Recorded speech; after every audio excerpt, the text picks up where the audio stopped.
And just like that, it all ended. We ran and ran until we found refuge with a pair of local farmers who were willing to hide us from the Nazis. Anders and I huddled in solitude, hearing only snippets of news from a poorly tuned radio and our kindly hosts. Months passed, and on the 4th of May, Denmark was liberated from its German occupiers. But the war did not end quietly like I had hoped.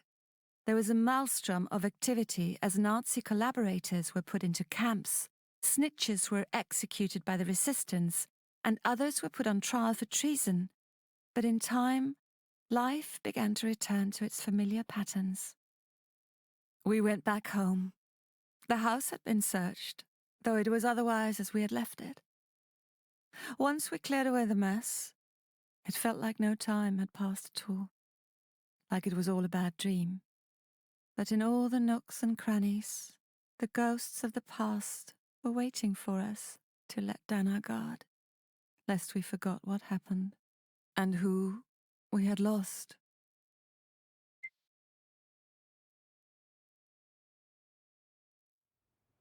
I always assumed Leva would return to the big city after the war.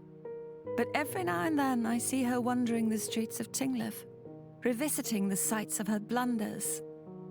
She mumbles to herself, as though haunted by her failures, imagining what could have been. Without an enemy to fight, she's lost her purpose. I cannot help but feel pity towards her.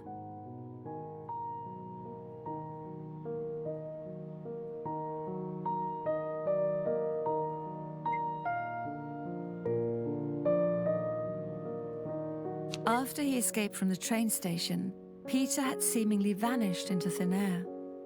I often found myself wondering what had happened to him, until one day I heard a torrent of profanity from behind me. I couldn't help but smile as I turned to see Peter, haggard but alive. He had returned to Tinglev and was moving a load of car parts to his auto shop. You would have thought the tools had been Nazis from the way he swore while fumbling with them.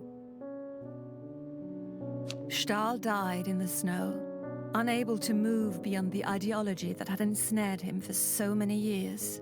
He remained a willing servant to his narrow, pitiful worldview until the very end. But at least we kept him from unleashing his full wrath upon our town. We were able to stop him, and others were able to stop Hitler. But we cannot forget this horrid war. We must never let something like this happen again. Margit wrote to tell me that Wolfgang returned to Germany in the closing days of the war. He had felt duty-bound to surrender to the Allies, along with the rest of his men. He was a proud soldier who was trapped by a system which exploited his pride. In a different time and a different place, he might have gone down a better path, and both he and Margit might have been happier for it. A few weeks after the liberation, I received a letter in the mail from Esther. She and Sophia had made it to Sweden, where they'd been living a quiet life since their escape. Esther offered me a place to stay. I cannot claim to fully understand Reinhard. He was a selfish crook, indifferent to the harm his actions caused, but he was also smart. He was careful. He didn't rush headlong into danger unless there was a profit to be made. His actions at the station will always confound me. What made him so rash, so jittery, and so reckless? I don't know what happened to him after his arrest, but given how the Nazis treated their prisoners, I cannot imagine that there was a pleasant end to his journey. Olgert Vestergaard requested a house call today. He was complaining about chest pains, but his heart sounded perfectly healthy. I think his pain stems from something entirely different. Something that gigantic fortune of his can never cure. He was recently given a small fine of 2,000 crowns for collaborating with the occupation. But none of his ill-gotten lands were given back to the poor farmers. None of his factories were shuttered. Nothing was confiscated. He will barely feel that fine, and the people he hurt will never see one bit of it.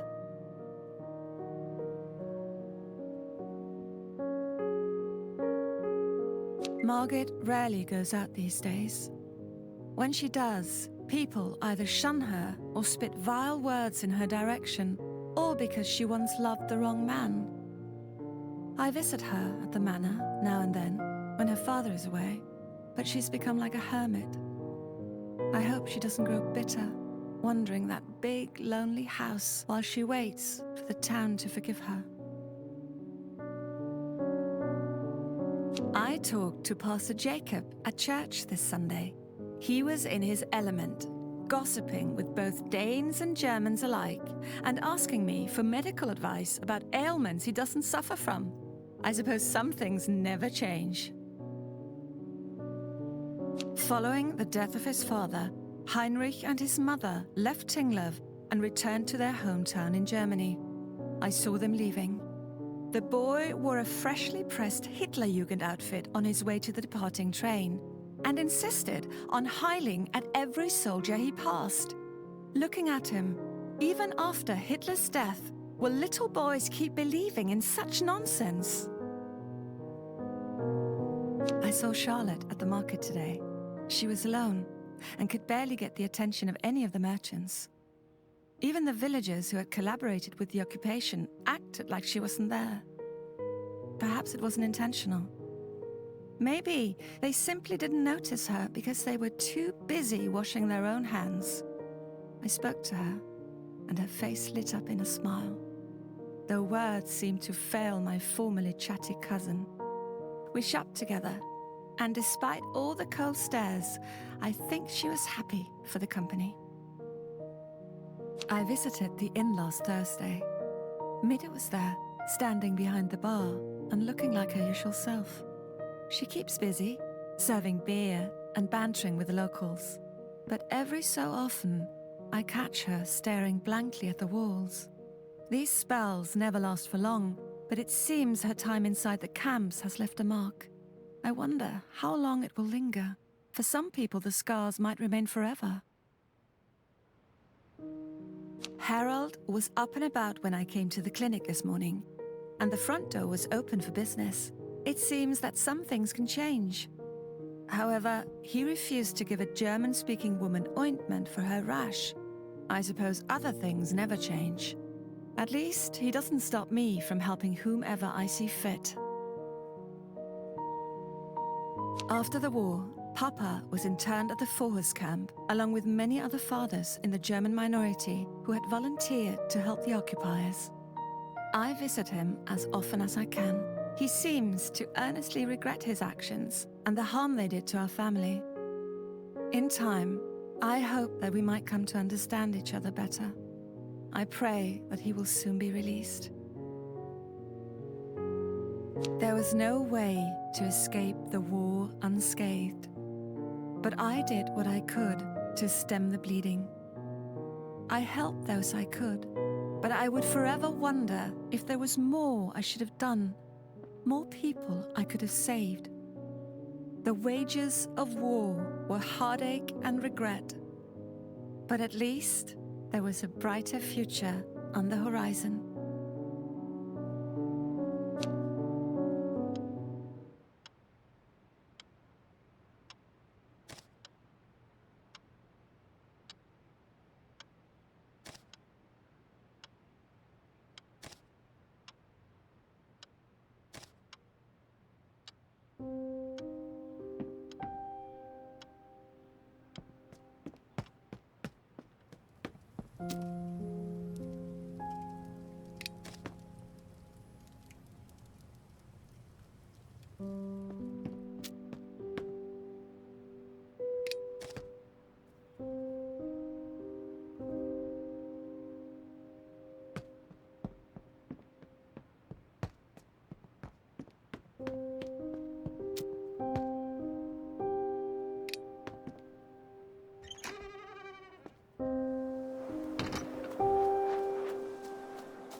Ну что ж, вроде не так и плохо все закончилось. Даже никто не умер, кроме штатца и контрабандистов, но про них даже сама игра забыла и не упомянула в эпилоге. Видать, не столь важны были, я бы, конечно, спас их. Будь возможность, но игра, несмотря на выбор, его ограничивала, и наш пострел не везде поспел. Но все же вариативность выбора и последствия тут просто огромные. На ум мне только какой-нибудь Детройт приходит, как конкурент в плане выборов и последствий. Можно же прям топить за восстание или оккупантов, наверняка можно многих убить или спасти всех. Я не знаю, насколько игра в этом плане разнообразна, так как это мой первый и, думаю, последний раз, когда я играю в эту игру, как минимум на запись. Оставляя вам возможность пройти игру по-своему. Без лишних спойлеров, у меня вот вышло так, у вас может выйти иначе. А в конце игры вам еще процентную статистику выкатят, где покажут, сколько людей приняли такие же решения, что и вы. У меня вроде как вышло все плюс-минус гладко, не идеально, но и так сойдет. Главную задачу, которую Герда поставила перед собой, я выполнил. Мистер Андерсон спасен и сможет в дальнейшем возглавить сопротивление против машин в «Матрице», ну, а мы же перейдем к оценкам. И, пожалуй, дам я игре, ну не меньше 4,4 из 5, мне все понравилось, кроме броска кубика, на который влияют разные характеристики, казалось бы, вот он, 100% шанс, а нет. Никакой удачи. И это может повториться и 2, и 3 раза подряд. А ты при этом еще и на таймере, и уже лишний раз не горишь желанием куда-то ввязываться, этим самым пропуская что-то полезное, ну а в остальном игра как игра, хорошее, что еще о ней сказать, вы сами все видели. Так что оценка честна и справедлива, как мои выборы по игре, ну и давайте заканчивать. Всем спасибо за просмотр, ставьте лайки, подписывайтесь на канал и группу ВКонтакте, все ссылки в описании, также оставляйте комментарии под видео. Увидимся с вами в следующей игре на канале, а чтоб их не пропустить, жмякайте на колокольчик, всем до новых встреч, всем пока.